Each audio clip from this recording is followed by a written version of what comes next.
Your front row seat. Yeah. Okay. Good morning. Our lesson's about Moses And the burning bush. and the burning bush. Should we bow our heads before we start? Father in heaven, we thank you for this beautiful Sabbath day. We thank you for your many blessings. We thank you for the opportunity to be here. We ask that you send the Holy Spirit to open our hearts and our ears, learn of your love and your concern for us. We ask these things in your name. Amen.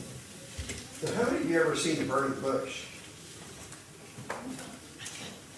I've seen bushes on fire, but different. Oh yeah, it's much different. My career was. Oh no. Uh-oh. Do I have to? Well, otherwise you're just wearing this thing for nothing. Just slip on you, just turn on your head. That's true. Thank you, John. It's a little loud. So in my career, Well, that's better. I'm going to wait till he gets over there and he turns it down just a little bit. My voice will crack if I whisper. Okay. So in my career, my job was to put out burning bushes. And so I've seen a lot of them. But I've never seen one that didn't consume, that didn't burn up. And most of the time, bushes will burn down to nothing. I worked in Southern California where it was all bushes, and it would take stuff 6, 8, 10 feet tall, and there'd be some stalks like this sticking out of the ground. But that would be quite a sight. And I like the picture that's on the computer lesson. And what it is, it's the northern lights behind the burning bush. Can you see this? And it's a pretty cool picture. Bonnie and I, we like to take pictures of northern lights. So our memory text, would somebody like to read that? Exodus 3, 7, and 8. Don't be bashful. Exodus 3, 7, and 8. And the Lord said, I have surely seen the oppression of my people who are in Egypt, and have heard their cry because of their taskmasters, and for I know their sorrows. So I have come down to deliver them out of the hands of the Egyptians, and bring them up from the land to a good and large land, to a land flowing with milk and honey, to the place of the Canaanites and the Hittites and the Amorites, Perizzites, the Hivites, and the Jebusites, if I said it all right. And the Jebusites. All those guys. We know the land of Canaan. God was promising the land of Canaan. So last week, talked about Moses' early life. What time did the Lord talk to Moses? What period of time? When was it that the Lord talked to Moses? He was an old man. Oh, no, he wasn't. He was 80. He was 8 years old. Some I'm not old. No, neither am I. 80. He must be 80. Yep. That's right. So, the question is, how long had it been since Moses was in Egypt? 70 years, somewhere in there? How much? 70, somewhere in there? No, 40 years. 40 years? 40 years. And so the events of his life, what did Moses see? Why did he leave Egypt? He was going to be killed. He was going to be killed, but why? Because he killed somebody else. He killed one of the overseers, the taskmasters. Killed one of the Egyptians. And he went and hid him in the sand. But some of the Israelites saw him and said, you know, you're going to do the same thing to us? So he left. So what was his background? Moses' background. He was Before he left Egypt, what was he? He was being trained for pharaohship. He was training for the pharaohship. And so he led a very privileged life. Very privileged. So what did he give up when he left? Oh, boy. Being Okay. a king. He was in the king's court. He lived in the palace. He was, like you said, he was training to be Pharaoh. Very well educated. Very well educated. Now, where did he go? He went to the land of Midian, Way out there nowhere. way out there in nowhere. And I was talking to Surrey, and I found out where nowhere was. Surrey told me. Okay. But it was very interesting. And so he went to Midian, and he went to the house of who? Jethro. Now, who was Jethro? Priest. It says he was a priest. And, you know, there's a few other references in the Bible about priests that weren't Israelites. Melchizedek. And, you know, Abraham went and saw Melchizedek. So, Moses went to the house of Jethro. And what he did is he took refuge there. So he was out in the desert, and he eventually married Jethro's daughter, had 2 children. From being a up-and-coming prince of Egypt, what did he go to? He's a shepherd. He went to be a shepherd. And you think about that life. It was a very, he was isolated. The lesson says he was happy. He was happy. He was happy. Walking with God in nature. That's right, in nature. And you think about nature and what you can see. It's amazing sometimes. We've gone out and we like the backcountry of Nevada, the desert of Nevada. And this is high desert. And we've found some very, very amazing things out there in the desert. Does anybody know what a shooting star is, a flower? Oh, no. The flower shooting star? Well, in the Cascades, you only see them in high alpine meadows. And so we're out there in the desert of Nevada, and here's these shooting stars in an alkali flat. Only found on one spot out there. And here's these beautiful flowers just all over out there. And then if you look real close, I've seen little tiny, I've got a picture, little tiny yellow flowers. And you put a penny beside them, and two of them could fit on the penny, the flowers. They're small but beautiful. And then another little funny furry flower about this tall.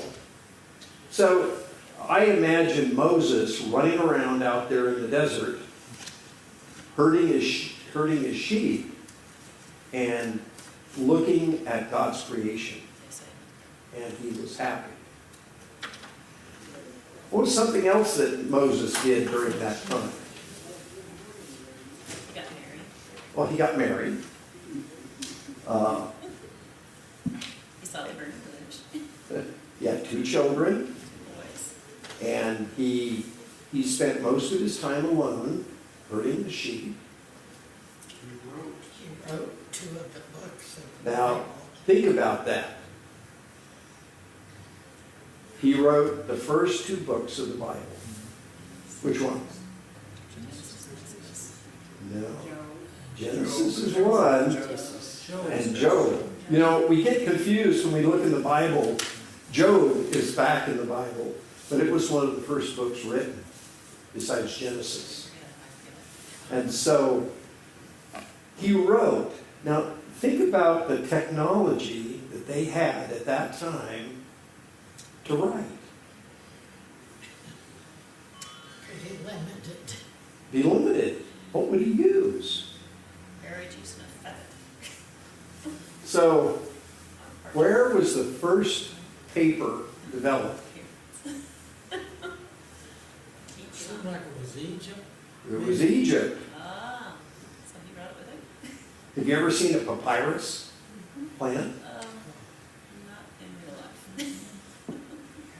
I had never seen one until I went to Africa. And in the Okabonga Delta, there's papyrus, and it was like, wow, I know what they made out of that.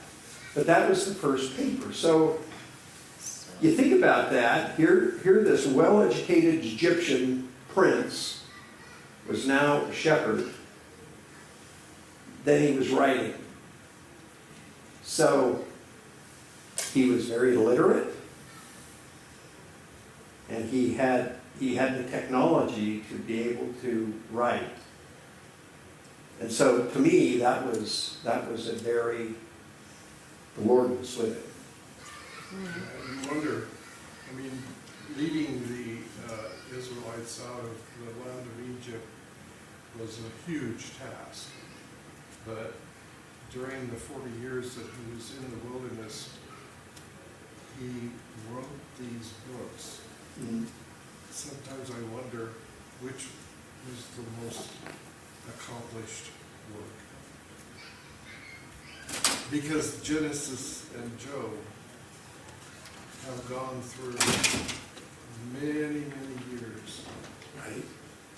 whereas the children of Israel, you know, their trek was over 40 years Yeah. with him. God did wonderful things with Moses. Yeah. So, So he was a busy man, must have been. he was busy, but he had a relationship with God because, That's the point. yeah, that's the point. Can I read this verse? You bet. By faith Moses, when he became of age, refused to be called the son of Pharaoh's daughter, choosing rather to suffer affliction of the people of God than enjoy the pleasures of sin, esteeming the reproach of Christ greater riches than the treasures in Egypt, for he looked for the reward. So, yeah, he was a murderer, but he was a devout man of God, even I think, in those 40 years. Yeah. What was that scripture reference? Hebrews 11. Yeah, there you go. Did you say Hebrews? Hebrews 11. Yeah. The faith chapter. Verse 24. Yeah. Thank you. So,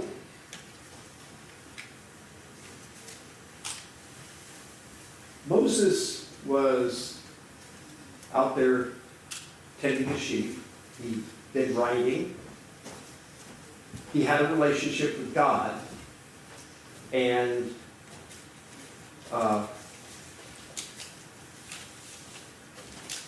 he saw a burning bush. Now, if you see a bush burning, the normal thing today is, All fire department. that's right, call the fire department. And somebody will come out there and they'll squirt water on it and put it out. And it's not a good thing in today's, especially this summer and last summer, and a few summers before. So, did you ever think about where that burning bush was? You know, the Bible connects things. And there's a lot of history. So where was that burning bush? It's like on the hillside. It was up on a hillside. Does Horeb sound familiar? This one. Horeb. Oh, yeah, yeah, he's to there, wasn't it?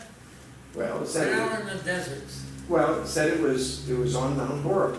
Is it still called Mount Horeb? Did Siri show it for you?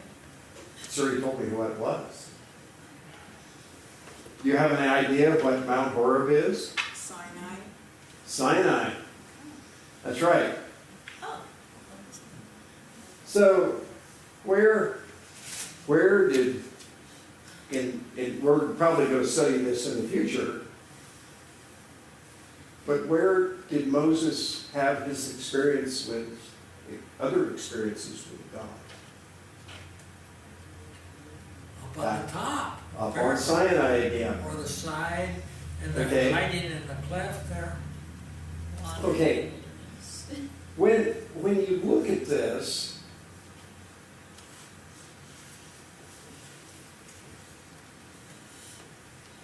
somebody like to read Exodus 3, verses 1 through 6.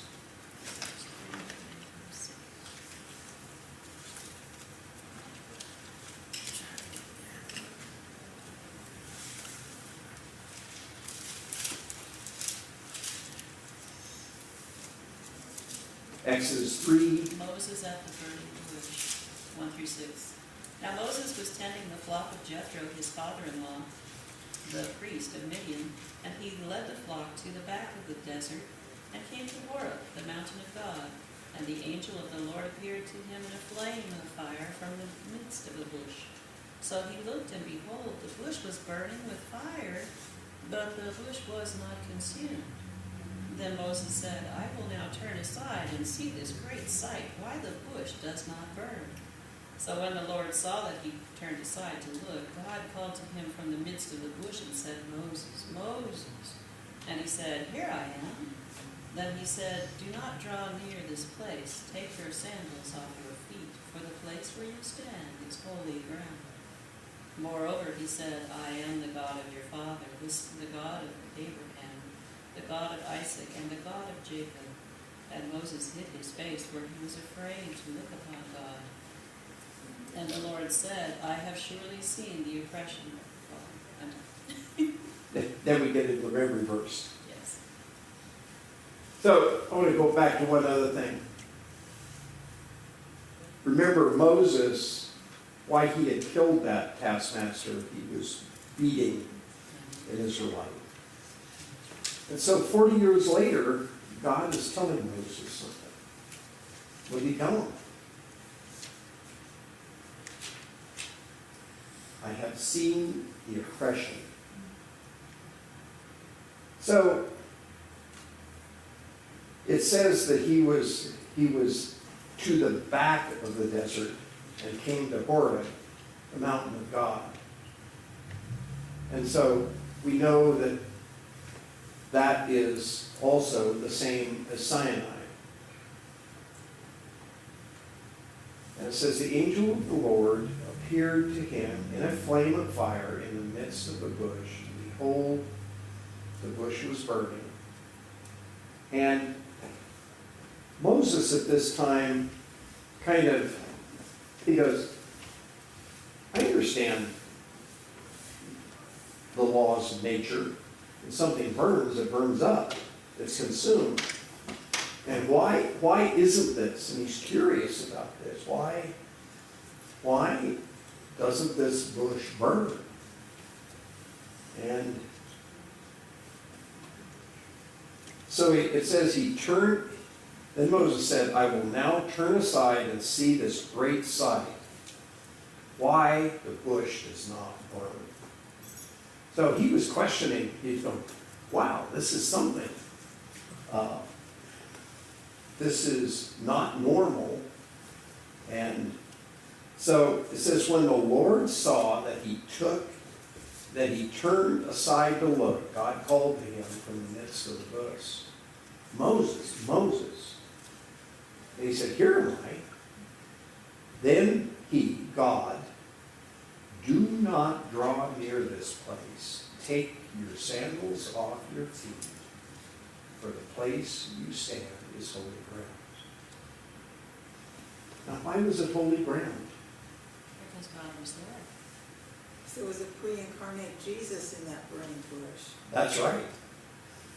It was Jesus. And, we'll talk about that in a bit, but about who angels are. I was struck by this. And why, and this is just me, why, or what did God say to Moses? What did he tell him to do? Take off your shoes. And this just struck me. It says, you're in the presence of God, so take your shoes off. And I thought that was like, should I be taking my shoes off when I go to church? Because hopefully God was here. So these things strike me and I go, oh, okay. But you know, when I was a little girl, Yeah. it's like when you walked in that place, there was a totally different feeling. I'm not sure what happened. It's not there now. But, and I've heard other people say the same thing. When you walked in that church, you knew that Jesus was there and it was just a different feeling from any other building. Yes. And I remember that as a child. Yes, excuse me too. Yeah. For years I taught the lower divisions, and we always told the children before we were dismissing about going into the sanctuary and being reverent, no running, no chewing gum, no loud, no visiting about everyday things, and we really taught them that, and it's totally been lost. Yeah. We come in here in this bedroom, just Remember, chaos. what was it at the start of church? We used to sing something, be silent. Tread softly. Yeah, be Tread silent and tread softly. Yeah. Yeah. And so this God, Jesus, talking to Moses, struck a chord with me. Is, be quiet, listen. It must have been the custom of that day, when you come in as a gesture of respect and reverence, like you're talking about to God, take off your shoes, your sandals, whatever. It was probably sandals in those days.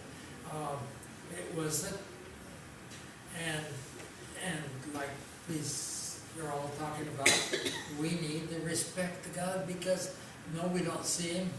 He's not up there like that, but His presence is here. God is in this place. Yes. Yeah. Yes. So, enough on that. So,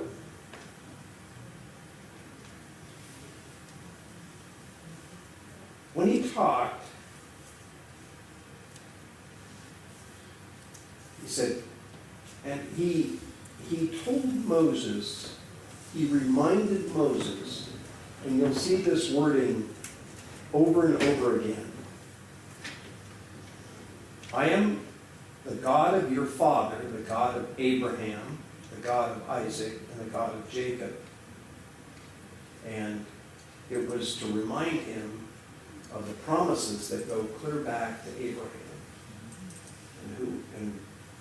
and who he was. So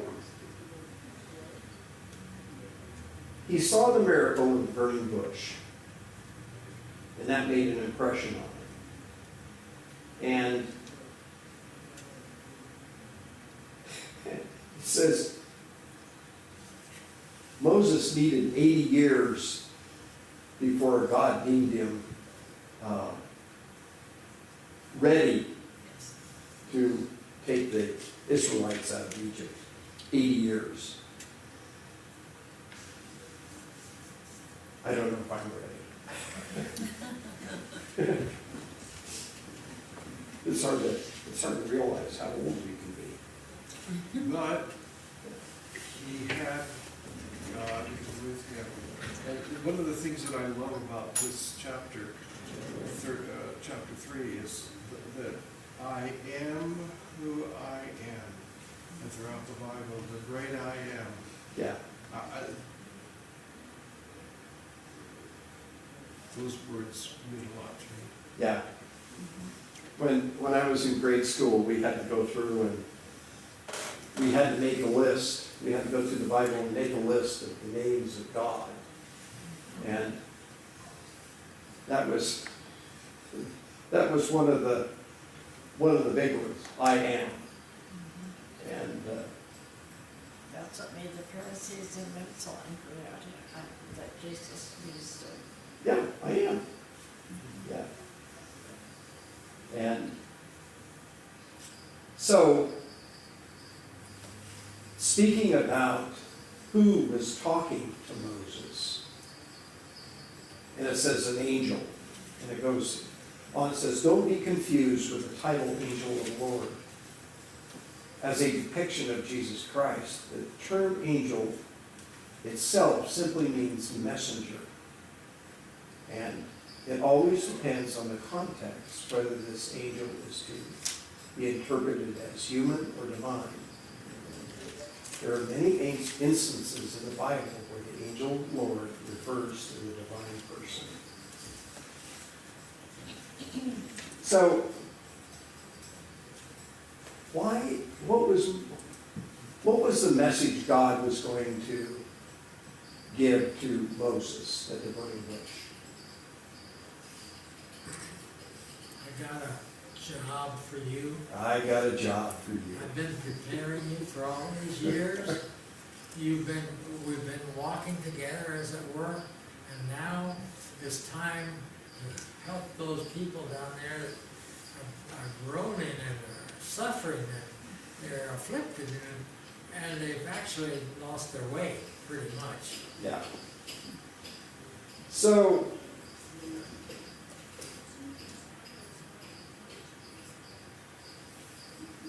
what was Moses' response to all this?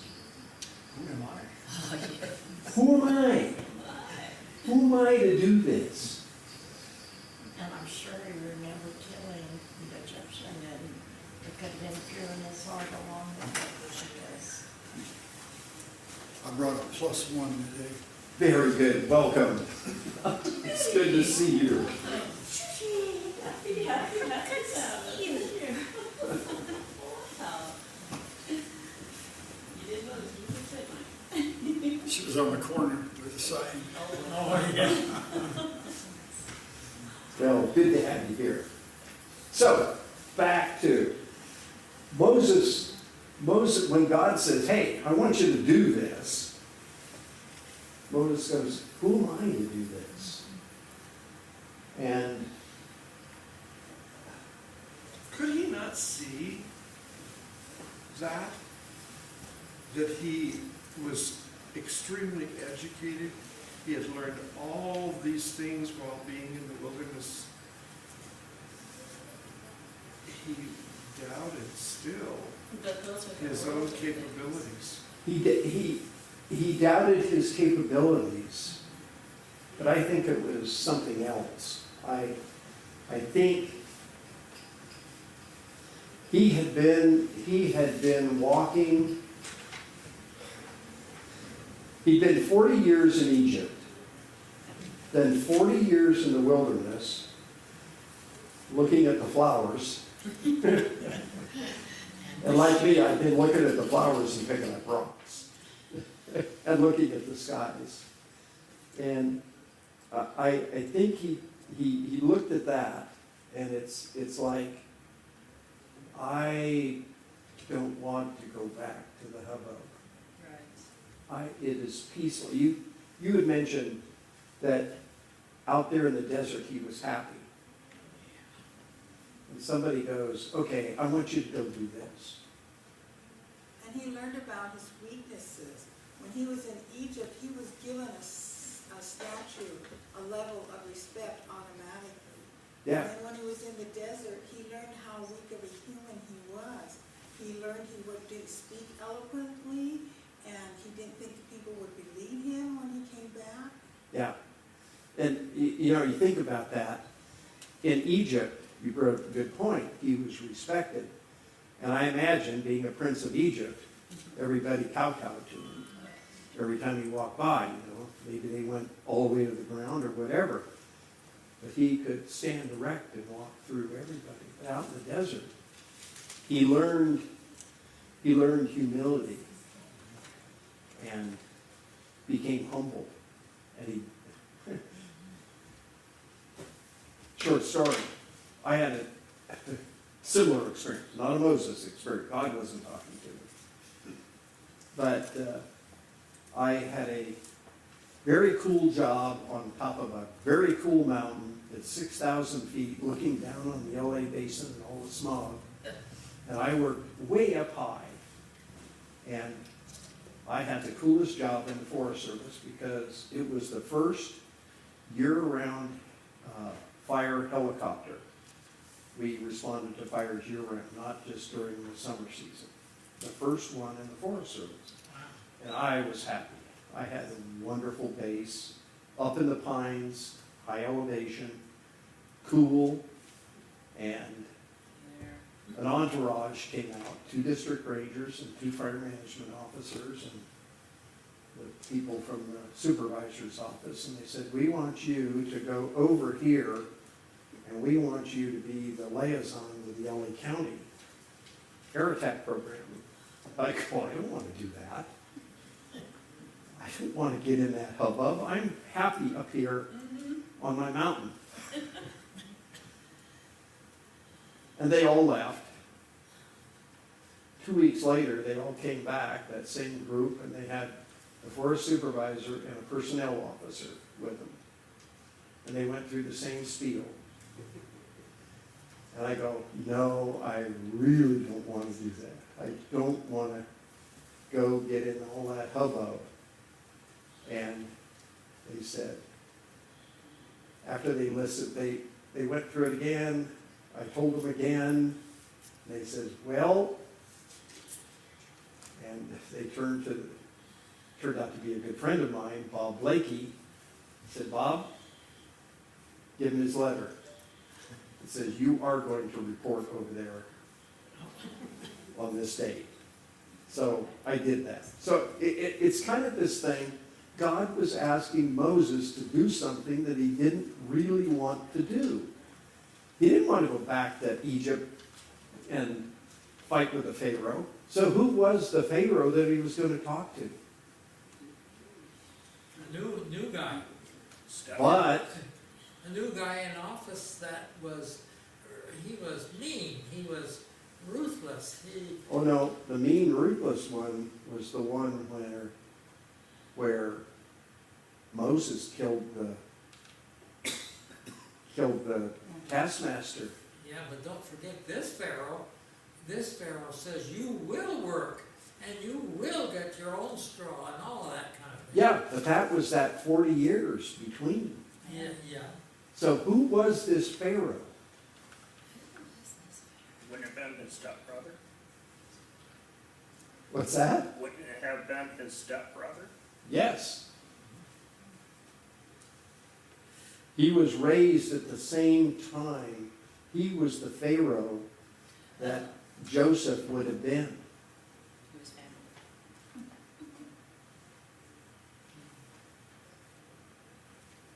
That was one of the problems. He was going to go back. And so let's go through the excuses. that. So what was the first excuse? Which is Exodus 3:11. So if you want to follow along in this. Who am I? Who am I to go to Pharaoh that I should bring? Right? So he'd been out of a leadership position or a position of respect for 40 years. All he was leading was sheep. Okay? So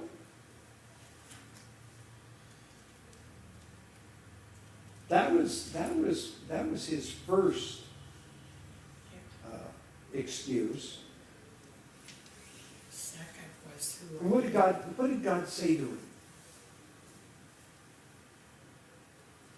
I will certainly be with you, and this shall be a sign to you that I have sent you when you have brought the people out of Egypt.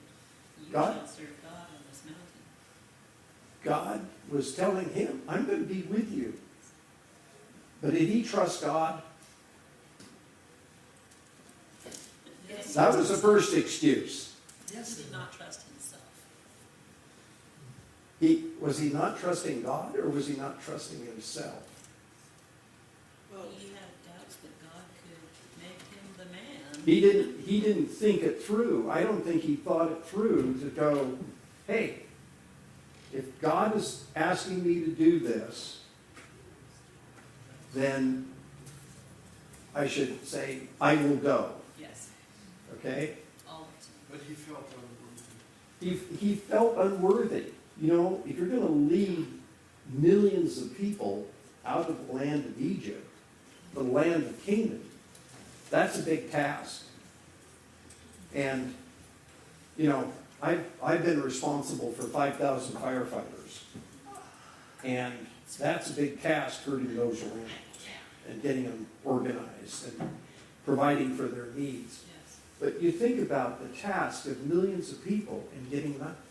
He's going, I can't do it. But what he didn't remember was what? God can. God can. So, God had burnt, he should remember the bush. okay, Here. let's go on with this. So, what was the next thing that, Who are you? who are you to ask me to do this? And that's where the name I am who I am. So what was the next thing that asked him to do? What if they don't believe me? What if they don't believe me? Now, what happened when, back 40 years before, when he had killed the Egyptian, what did the Israelites, the one that saw him, what did they say to him? Have you come to kill me for us as well? So they had no respect for him, Right. okay? So the thing is, here I'm out in the desert for 40 years. You're asking me to go in before the king of Egypt, Pharaoh, and say, let my people go. We want to go hang out in the desert for 3 days and worship God. Yes. And he goes, well, why are they going to do what I asked them to do? So, what did God do? what was the first thing that God said? Hey, you can show them you got some support here. So what was the first thing? Throw the rod down. So And then, I pick up snakes with the tongs and I hold them up by the tail, but they don't turn into a rod. So the snake, he throws down his rod, his walking stick, and I think, why in the world does he have a walking stick? Well, he's 80 years old. Yes. And so it becomes a snake, and what's God tell him to do with it? Pick it up by the tail. Now, if somebody asked me to pick up a rattlesnake by the tail, I know how they curl and coil and twist, and I've seen people do it, but really, if you're going to pick up a poisonous snake, you don't pick it up by the tail. You grab it behind the head. If you can. So you've got control of that head. Yeah. But God says, pick it up by the tail. And he did. He turned back to a stick again. These things are vivid in my mind because we just killed a rattlesnake on our front step the other day. That's common our place. So what happened next? He says, well, God says, well, or Moses told God, he says, well, what else? And so he said, stick your hand in here, in your shirt. And what happened when he's put it out? It was leprosy. And what was leprosy considered back then? Death sentence. It was a death sentence. Yeah. And God says, okay, put it back in. And he pulled it back out, and it was clean. But leprosy is, you're rotting. Yeah. And you have to stay and you have to isolate from your family and community before you eventually die. Oh yeah, you had to go, you couldn't be around because they thought it was highly contagious. And back then it probably was. But that was about the worst thing that could happen to you. So,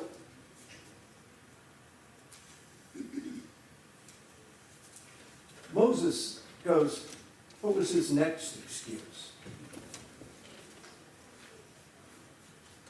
I can't speak. I am not eloquent. I can't speak. Now think about it. How many of you have had a second language? Yeah. Okay? They So, don't take classes. so Moses was in Midian for 40 years, and they did not speak Hebrew, and they did not speak Egyptian. And for 40 years, he did not practice either of those languages. And so, I can't talk.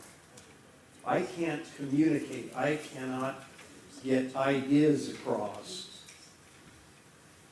I can't talk to Pharaoh.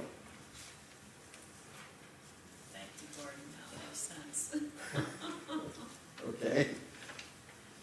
But this kind of gets me. How did God feel right then? I have heard all your complaining. Excuses. And I'm kind of angry with you. Teed off, maybe. Yeah. And God says, what was God's answer to that? Hey, your brother's on his way. He can speak. He's fluent, and you'll meet him soon. And you talk to him, and He is to speak the words I give you. And so Aaron became the spokesperson for Moses. And it was, it wasn't that Moses, well, he was stubborn. He didn't believe God. But Moses didn't think that God could do it. But he said, okay, I'm going to have Aaron do it for me. So Aaron was his spokesperson, both to Pharaoh and to the Israelites. Didn't